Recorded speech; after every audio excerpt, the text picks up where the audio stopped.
Alright, do we have anyone in the chat quite yet?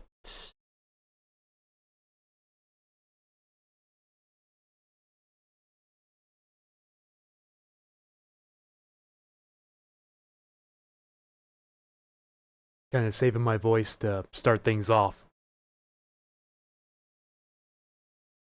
The heads up, I've turned on subscribers only mode from this point on to prevent a lot of the spam from coming in from any bots. To really help clean things up a bit on the feed.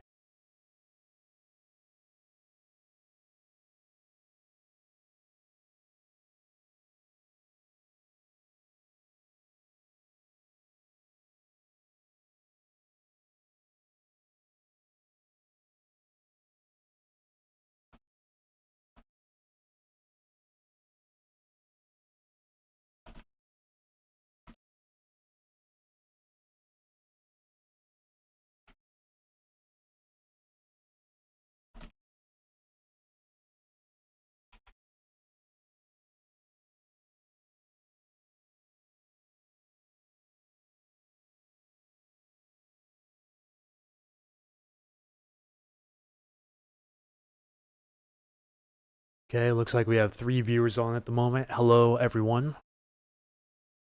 How about those Mariners? Huh? Thankfully, we get a day break tomorrow, and then that's when I'm going to be hosting my 25K follower live stream on Facebook Live. And I'm hoping after that I can get the simulcast set up. I may have figured out a way to simulcast for free without any trouble.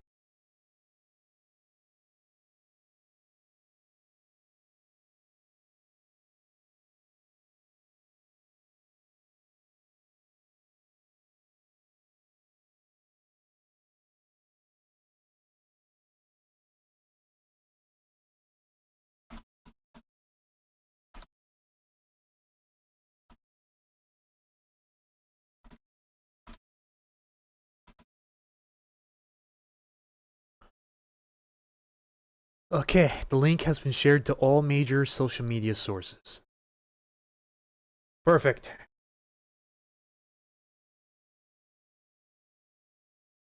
Alright, let's see how many are watching now. Okay, still at 3 by the looks of it.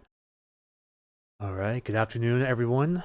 6:48 p.m. at the moment. This is Anthony with Puget Sound Stormwatch. Currently going live for a little bit depending on the audience. Waiting for a lot of people to tune out of the Mariners post-game press conference.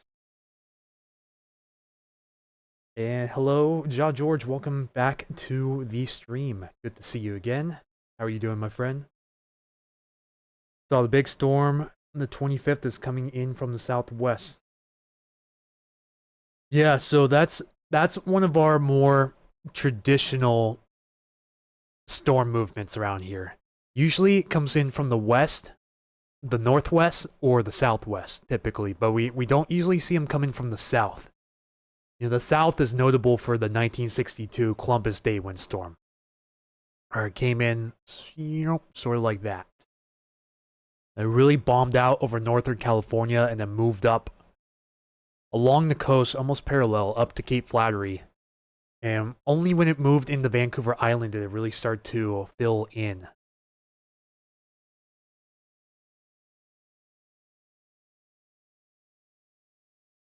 So, yeah, the big storm for anywhere really between the 25th and the 27th at the moment.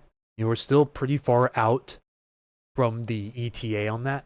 And so I'm watching things closely and I'm posting updates as I get them on the subscriber page on Facebook as well as Patreon.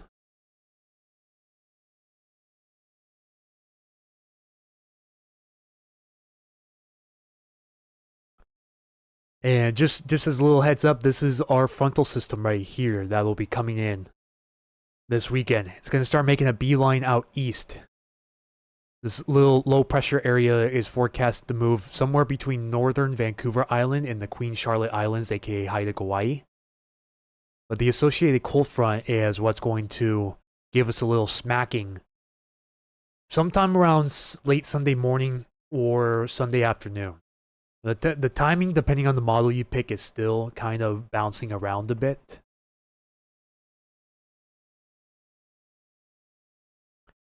We can put this into motion as well. Let's say it holds strength pretty well, still hanging on at, and it actually does deepen a little bit.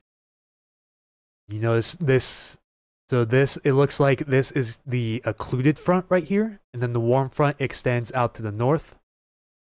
And then the cold front right here. So this little area between the warm front and the cold front here is called the warm sector. So we're currently in that warm sector at the moment, and what that's going to do is usher in some relatively warm and moist air ahead of this frontal system, which is going to raise the snow levels up in the mountains. So there's a chance that any of these prefrontal showers that move in could start as rain in the mountains. Then the snow level starts to fall back down towards 5,000 feet, and the higher peaks will definitely get some snow accumulation this weekend. It could dip a little lower than that. Could dip down towards 4,000 feet, perhaps even as low as 3,500 feet. This model is the European. And to go forward in time and zoom in just a tad bit.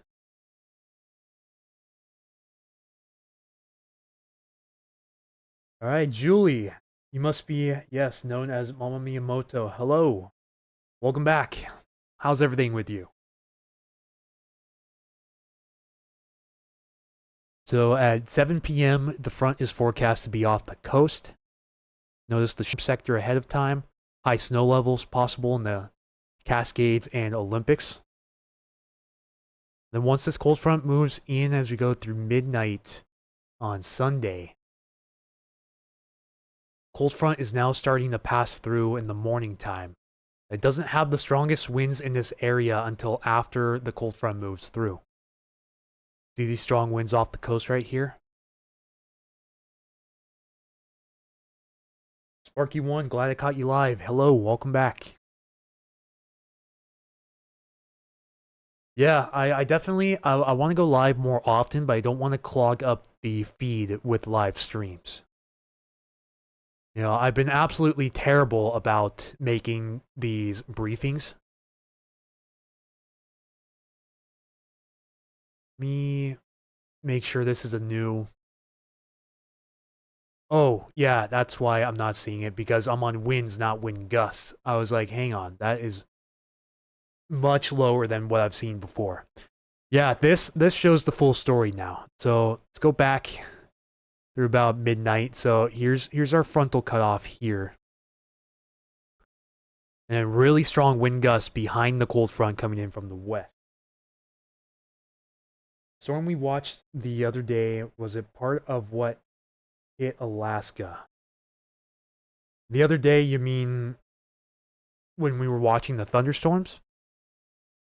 I do believe that hit around the same area between northern Vancouver Island and Haida Gwaii, if I wasn't mistaken.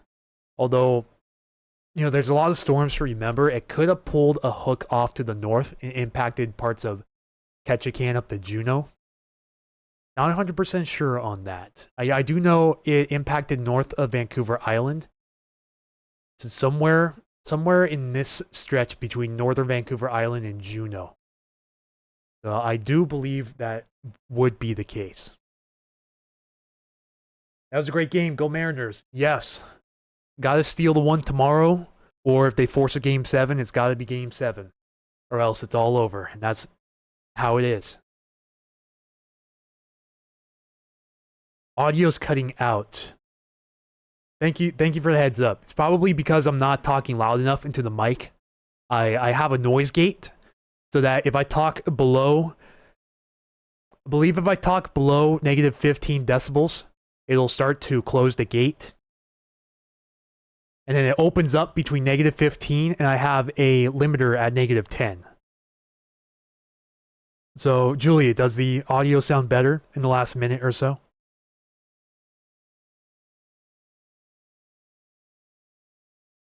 Now that I'm closer to the mic.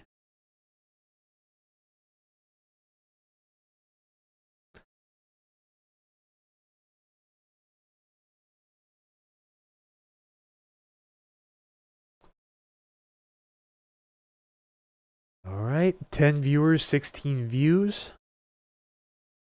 All's going well so far. 6 likes. Thank you all for liking. It's fine now. Okay, good. Was that the same storm? I like to say yes, although I'm not 100% certain. I'm currently kind of short of my archives at the moment. And I'm also short my Weatherbell premium maps, which is really disappointing for this time of the year. I tried submitting another payment today, and it was immediately declined. So I don't know if it's on the bank side or if it's on the Weatherbell side of things. But unfortunately, I'm stuck with Pivotal Weather for now, which Pivotal Weather is fine. I just don't pay the subscription for that also. So I have really limited features to work with when it comes to that.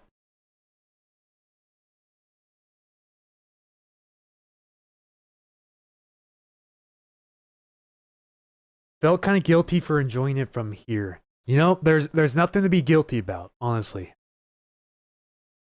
When it comes to storms, you just have to say it is what it is.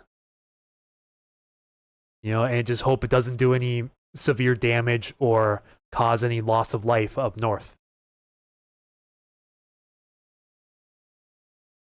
All right, so this is once again the European model. We're looking at wind gusts here on windy.com. This is around the time that the European is forecasting the winds to pick up on Sunday. It has a strong westerly surge coming up through the Strait of Juan de Fuca, up to 42 miles per hour here at 11 a.m. forecast for San Juan Islands. Have about 34 miles per hour at this time for Bellingham. About 34 miles per hour here in Seattle. 34 to 35 in Tacoma. 33 in Olympia. These winds are coming out of the southwest.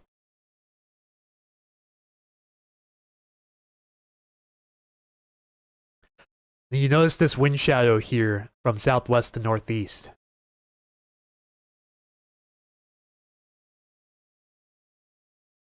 We may have a little convergence zone form a little bit farther to the north. Perhaps. And then this is 1 p.m. Doing wind gusts 43 miles per hour off of San Juan Island. 40 miles per hour Fidalgo Island in northern tip of Whidbey, right around Deception Pass. Much lower here in the wind shadow, only in the 25 to 30 mile per hour range. And farther south into Seattle, showing 37 miles per hour at 1 p.m. Sunday. 38 miles per hour in the Tacoma area at 1 p.m. And 36 to 37 here in Olympia at that time.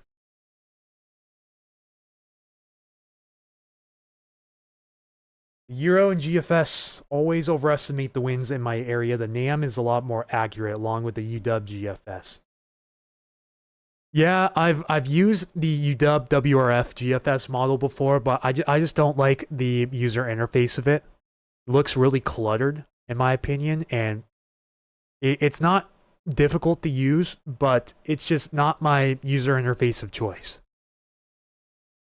You know, perhaps we could pull up the UW model here really quick to see what it says.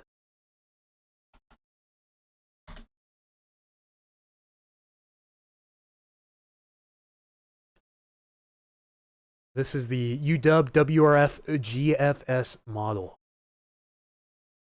I believe we'll probably only go to, I think we're in range for the 4/3 kilometer, 1.33 kilometer. Agree with the user interface. Yeah. The way it's set up here, it's kind of a sloppy user interface. I'm going to go and let's do Western Washington sea level pressure, 10 meter winds, and temperature.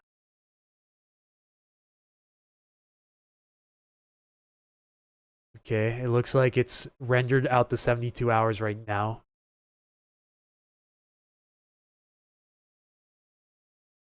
Yeah, the user interface for me is just kind of difficult to use.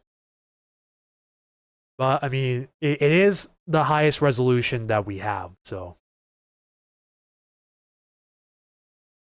let's see if we can get, and this is in 3-hour intervals up to 72 hours.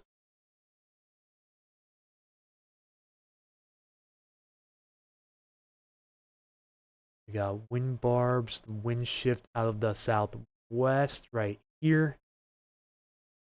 This is 21Z on Sunday the 19th. So this is 2 p.m. on Sunday. Definitely shows some of the winds picking up here in the South Sound in particular. Northern part of the Kitsap Peninsula. Howling in through the Strait of Juan de Fuca here. Coming in pretty well through the Chehalis Gap. Especially strong out of the west off the coast. Particularly off of Cape Disappointment and Long Beach. And I do like how well this model exaggerates all of the river valleys and the striations in the terrain. I know that the Her and the Nam do this pretty well as well.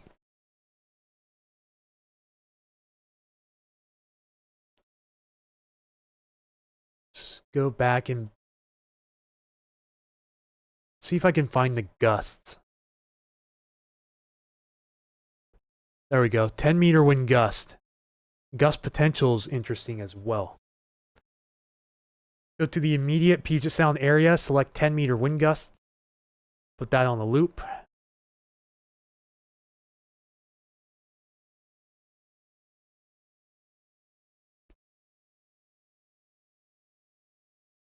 Then we want to go... It would be nice too if they do have a conversion. I thought for a second they didn't have the time zone conversion here for Zulu time, but they do. It is in a 24-hour format though, but not terrible. So 20 Pacific Daylight Time, Saturday the 18th would be 8 p.m. tomorrow. Also in 3-hour intervals, so this is 11. 2 a.m., 5 a.m., 8 a.m., 11, and 2 p.m. What I would like to see in the future, if they do, is possibly, so what Pivotal Weather does, for example, where it gives you the option of seeing the parameters in real time as you move your mouse over it. For example, if I were to go to relative humidity here, you move your mouse over an area and it changes instantly. It tells you 74, 75, 73, 72. It'd be much easier to read the legend that way for sure.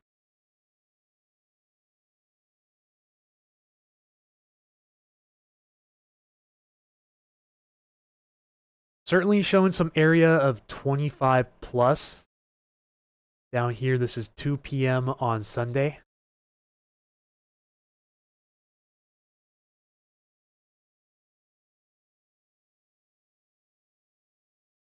Possible. I think the UW WRF might be underdoing some of the winds, but at least compared to what the other cam models are showing, the Her and the Nam Con US.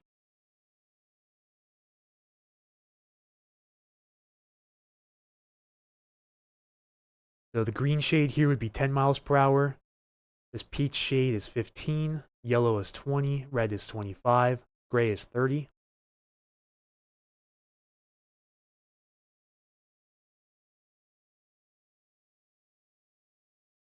Perhaps an isolated 30 mile per hour gust here. And let me just make sure this is in miles per hour and not knots. Okay, it is in knots. So, whoops. Looked at that too fast. Okay, so we have to do the knots to miles per hour conversion here. So there's 1.15 miles per hour per knot. So you multiply each number on this by 1.15. So a little gray spot here, which is 30 knots, is the equivalent to 34.5 miles per hour. So perhaps an isolated 35 mile per hour gust out of the west in Tacoma. There's a car alarm going off. Don't know if you guys heard that, but this shows at 2 p.m. Definitely some low end to moderate wind gust potential down here at Tacoma. Nowhere near as much up here. Mainly north of Seattle. A little bit more over the open water, but yeah, it's still just really difficult, in my opinion, to read the WRF GFS. You know, this is the UW model that was recommended. And I have seen this from time to time, but I don't use it proprietarily for forecasting. Actually, it's been quite some time since I've tuned into this model, to be honest. First time in several months, at the very least. Euro has 38 for my area, but the UW model shows it more realistically. Yeah, and I guess we can compare that too, because we're well within range of the rest of the CAM models as well. Especially depending on if the 5 p.m. HER is fully initialized, which it should be by this time. So we can go to the CAM convection allowing models. And it does look like we have the 0Z fully rendered. So we can switch this over. Unfortunately, I don't have wind gusts on pivotal weather. See, it's locked away here. We'll just have to do a realistic sustained wind to wind gust conversion for this area. You see, it shows the frontal cutoff clear as day here. This is 9 p.m. tomorrow, and then it moves into the area, and then the strong winds move in behind it. So sometime around 2 p.m. is what it was showing. Around 12 to 13 knot sustained winds here in the South Sound. That should equate to about 30 to 35 mile per hour wind gusts. And then definitely showing much stronger winds up here in the Strait of Juan de Fuca out of the west. About 25 knots average, which is the equivalent to about 29 miles per hour. These are sustained winds, so we can definitely expect somewhere up in the 40 plus mile per hour range for the San Juan Islands, Whidbey Island, parts of western Skagit, Whatcom, and Snohomish counties as well.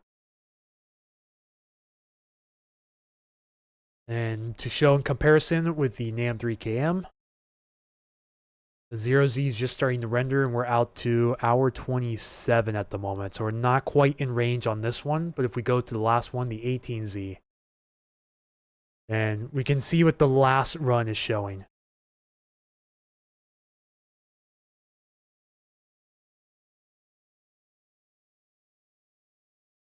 It shows peak winds being a little later on in the afternoon, but still around the same.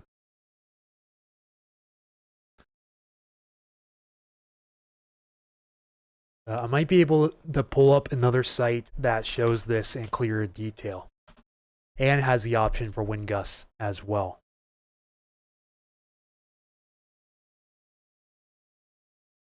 So this is weather.us, and I'm using their free model charts here as well. So weather.us if you guys are interested in looking at this.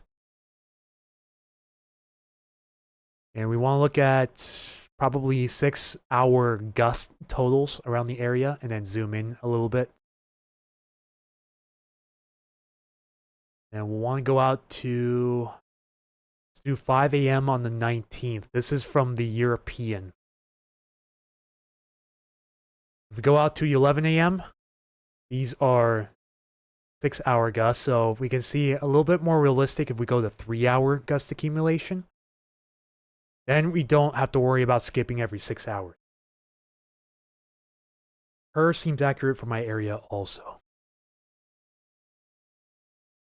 Yeah, so we're just looking at the European right now, and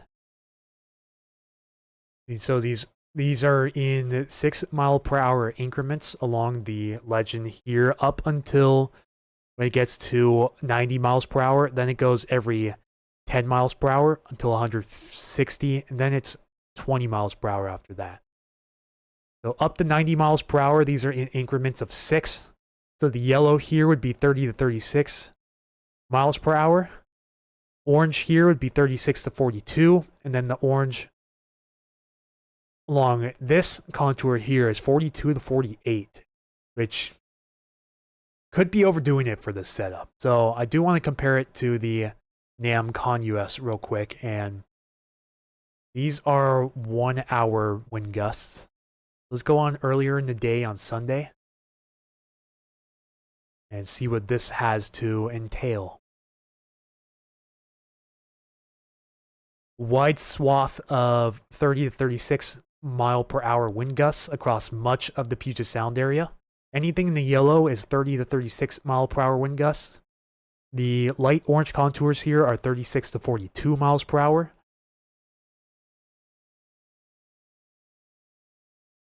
And this is on an hourly basis.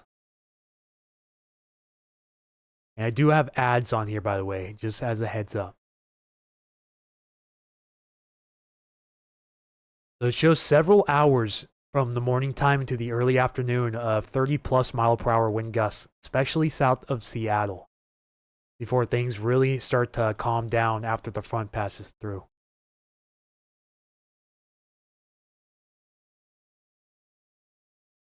But still, it shows a strong westerly surge signal up here, albeit not as strong as the European. So it's a little spot off of Oak Harbor here, 36 to 42 mile per hour wind gusts on the NAM 3KM. See if we're within range on the RDPS model, the Canadian one. So this is the Canadian 10 kilometer model. It's like the equivalent to the NAM 12 km model as well, not the 3 km.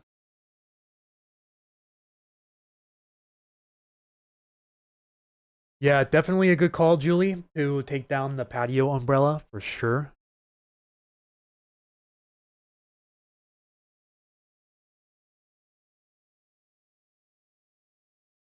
Now let's go look at the Canadian.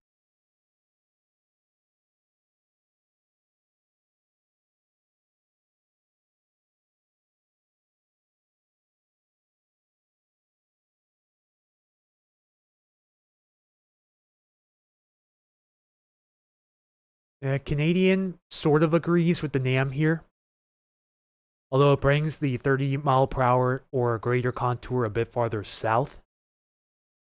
It does line up pretty well here on the north side and the south side of the convergence zone area, and is nowhere near as robust on the wind gusts, even along the Strait of Juan de Fuca as well.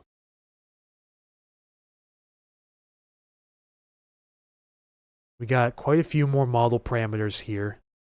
We looked at the NAM, we looked at the Canadian, looked at the European. Let's see what the GFS has to say. The American model.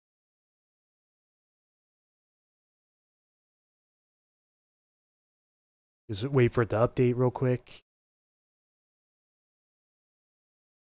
There we go. It's updated on an hourly basis. See a 30 plus yellow area again. This has been automatically converted to miles per hour, so we don't have to convert from knots to mile per hour.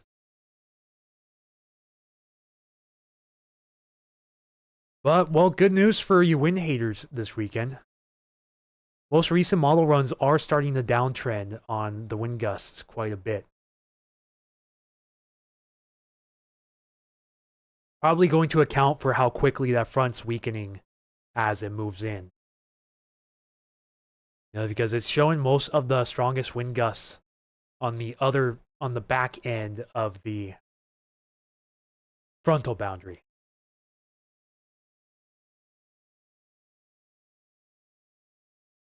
Now, go back to the WRF GFS.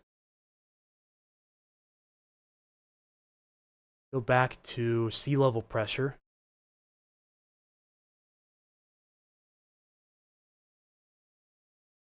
And now, can I get a wider view across the Pacific? Or do I have to go think I may have to lower the resolution a bit to see this far out.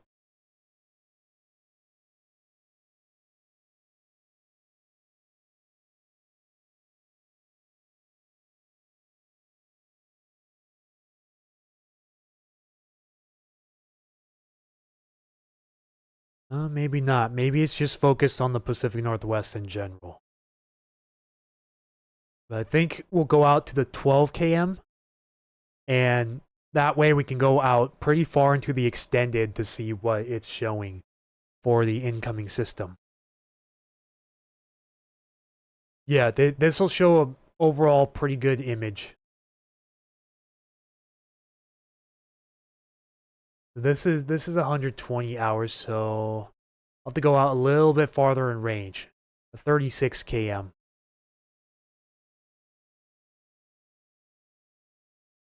Okay, so it's only 120 hours at the moment.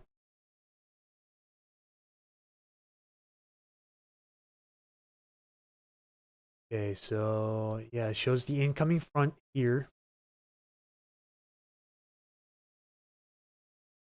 And it does want to bring this low pressure center, albeit a filling in one, as it's moving it closer into the area, which could introduce its own little pressure gradient across the area, which would boost the winds a little more for a short time.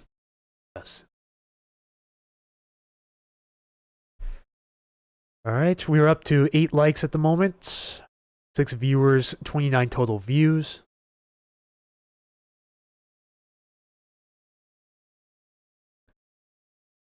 Been streaming for around a half hour so far.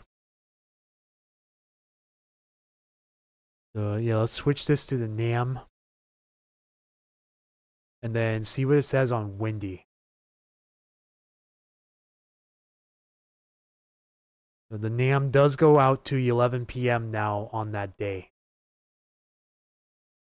We'll need to start earlier on in the morning. This is as the frontal system's moving in. This is 5 a.m. on Sunday. 35 miles per hour in Seattle. 37 up in Bellingham. 32 miles per hour here in Olympia. And as we go forward in the day quite a bit, you notice these red and purple contours here really start to pick up in intensity. Maybe a brief little lull in the period.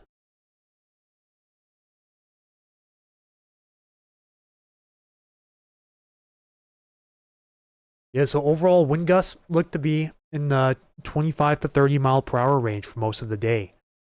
The NAM starting to lean towards an earlier morning event rather than an afternoon event.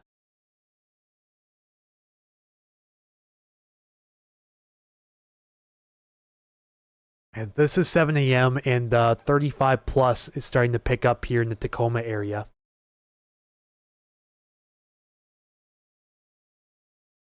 And just for a short time as well. You're breaking up sometimes. Okay. Thank you for letting me know. Think I'm just starting to get a little too quiet. I'm gonna move the mic closer. Hopefully that helps out a bit. If it doesn't, then we'll just go ahead and do that. Turn the gain up on the mic. That should help. You may hear a little more background noise, but that should help any breaking up issue.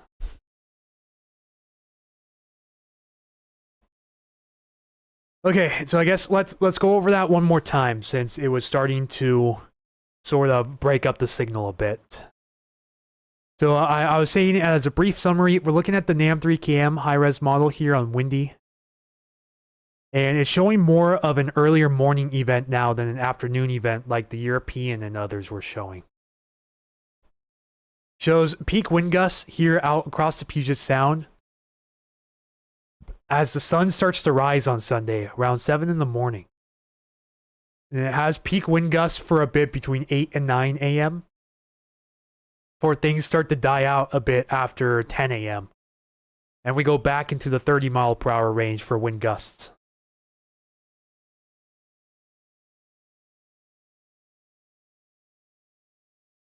And we could have a Puget Sound convergence zone where the blue is here as well.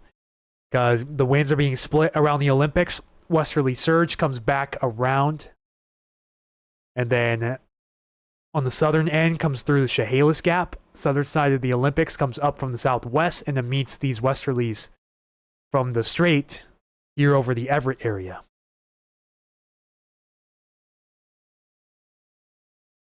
And it has a really strong westerly surge affecting Whidbey Island with 40 plus mile per hour wind gusts possible in the afternoon time. So it does still agree for a strong westerly surge later on in the afternoon on Sunday. It has it going all the way into later on in the nighttime on Sunday.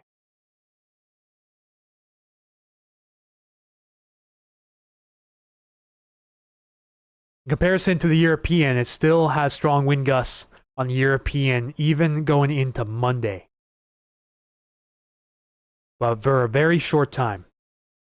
Still breaking up, really. Well, that's not good.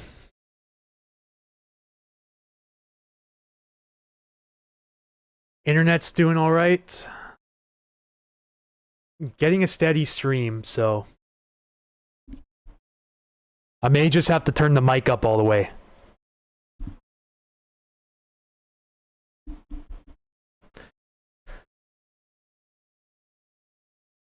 Okay, so everything looks better on the audio feed. Hopefully my mic's not clipping now. I do have that limiter set at -10, so it may sound a little distorted depending on how loud I'm talking, but it will not peak past -10.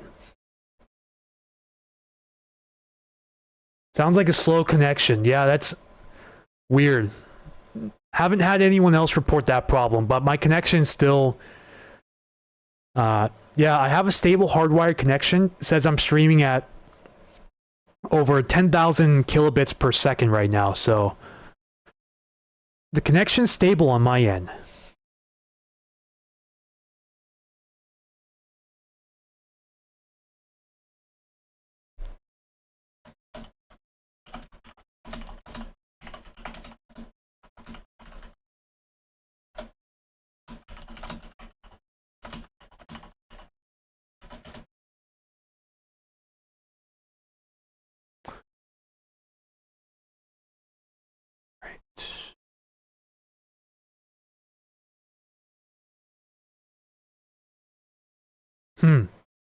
Okay, so there's two people having the same issue now.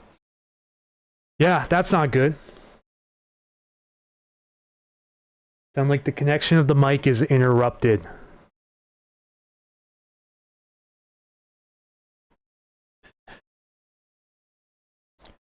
Yeah, I turned the mic up all the way now, so I'm monitoring the audio feed right now on this screen right here.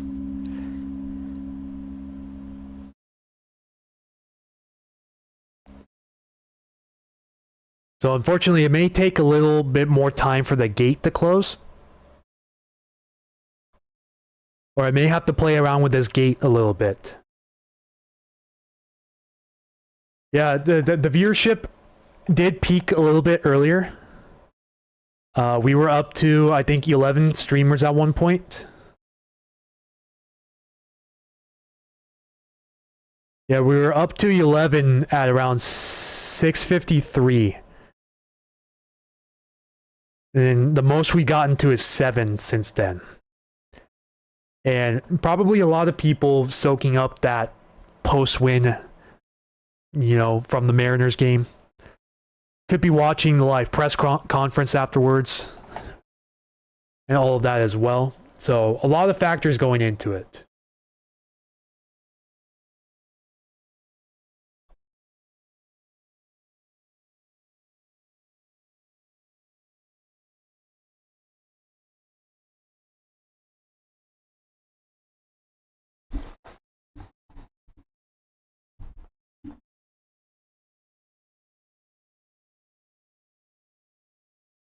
Okay, is the sound coming in any better at all?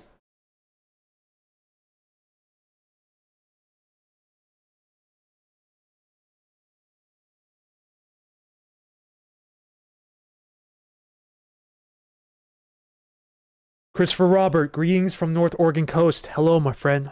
Bet you're watching the next incoming system next weekend rather closely. No.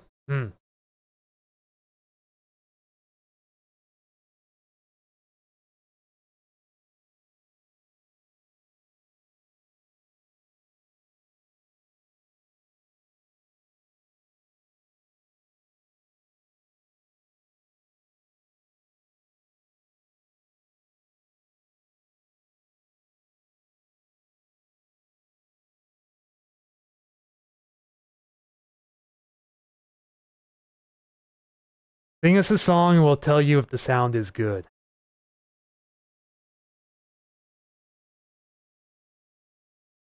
All right, I'm gonna play around with my gate a little bit.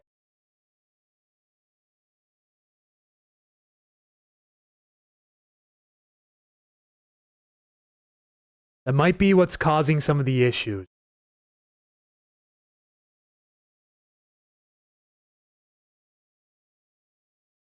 Yeah, I messed with the noise gate a little bit. Does it sound any better whatsoever?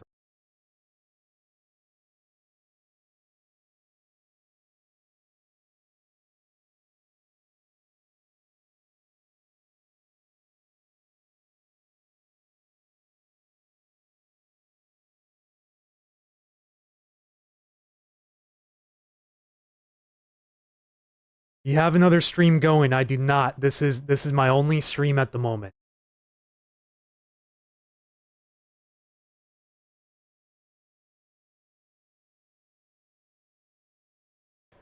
Actually, I'm going to try to disable the noise gate.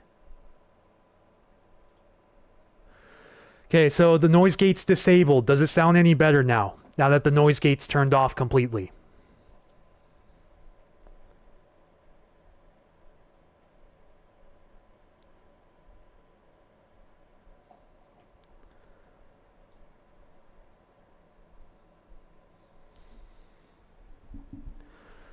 You guys may hear some popping here and there, but just turned up the mic a little bit too. So you guys are going to hear 100% of background noise with this noise gate turned off. But does it sound any better now that the gate's off?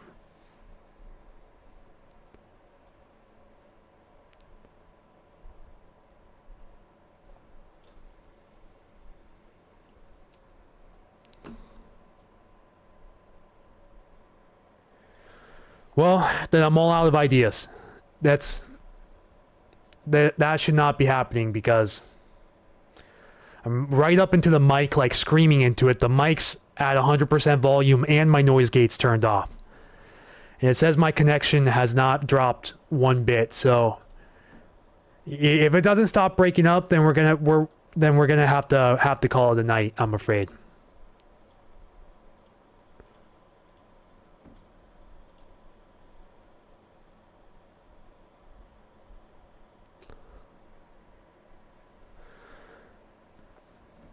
Okay, I have one other thing I can try.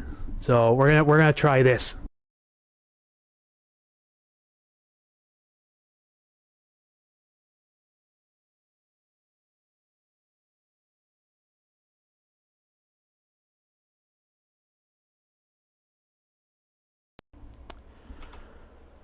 Okay, I just restarted the mic. Is that any better? I completely unplugged it and plugged it back in. And if this doesn't fix it, then we're gonna have to call it, unfortunately.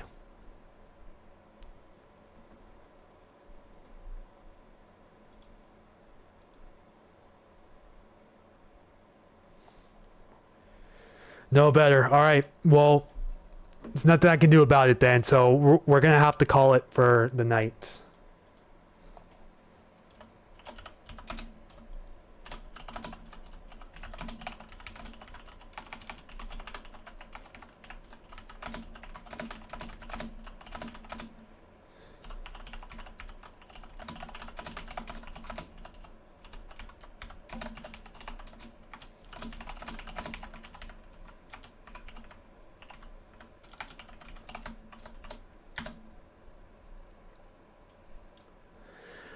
Okay, everyone, thanks for tuning in. Definitely kind of a bummer. I do appreciate everyone that did tune in. Really disappointing to have stream issues, even though everything looks good on my end, it's not.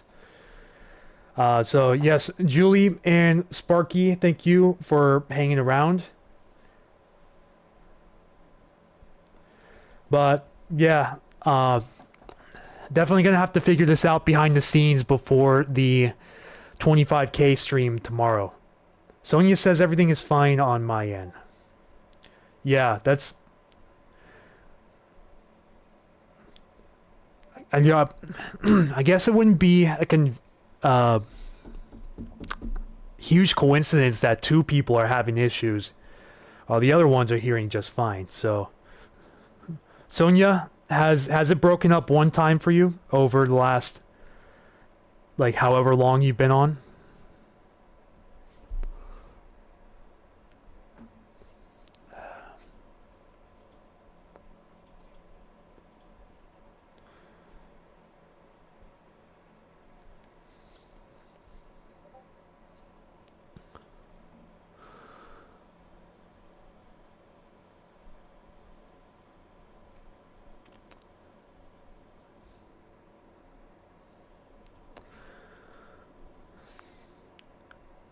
Nope. Very unusual. Alright, Julie or Sparky, if you guys are still watching, has it gotten any better for you two at all?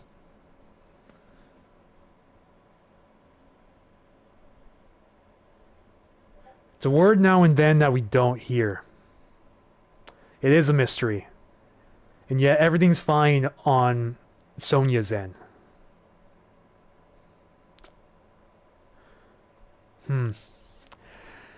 Yeah, that's unfortunate. If it's not working 100% for everybody, then unfortunately I can't stay on for, you know, one or two people if it's working just fine for them, because I want to make sure everybody hears 100% of it. YouTube has been having glitches. Yeah, I've been seeing some live streams have the loop effect where it'll loop a few seconds once the connection drops out, and then it just doesn't do anything after that, even if it reconnects. It's a shame, honestly. It is really a shame. I do hope that they fix those issues. I'm gonna turn my noise gate back on for now. But the live stream will be on Facebook Live tomorrow. Depending on if I can get the simulcast set up, I may be able to do a YouTube and Facebook live stream. So that'll be sort of like a beta test for it. I hope it's just YouTube, but I don't think so. Yeah, disappointing on YouTube's part, because it says my connection's stable, my stream health is excellent. Audio bitrate is fine, video bitrate is just fine. That's really disappointing. I'm sorry, everybody, if you're having any issues hearing this. But in the meantime, I guess I am going to call it for the night. If you guys have Facebook, I'll be streaming on Facebook perhaps around 5 p.m. depending on other conditions around here, depending on how the day goes tomorrow. Looking for a 5 p.m. stream time on Facebook and perhaps also YouTube if I could get the simulcast set up.